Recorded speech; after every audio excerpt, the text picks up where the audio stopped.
If every time you tap on the search bar of your Google Play Store and your search history appears, you can easily delete it in a few steps. So first open your Google Play Store.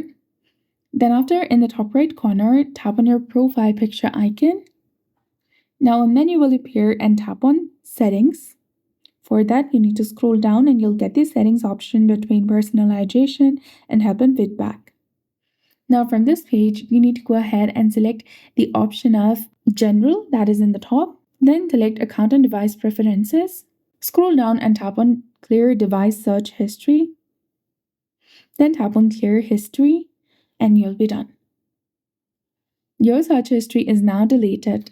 So that's it. I hope you found this video helpful. If you did, please like, share, and subscribe. Thanks for watching. We'll see you again in the next one.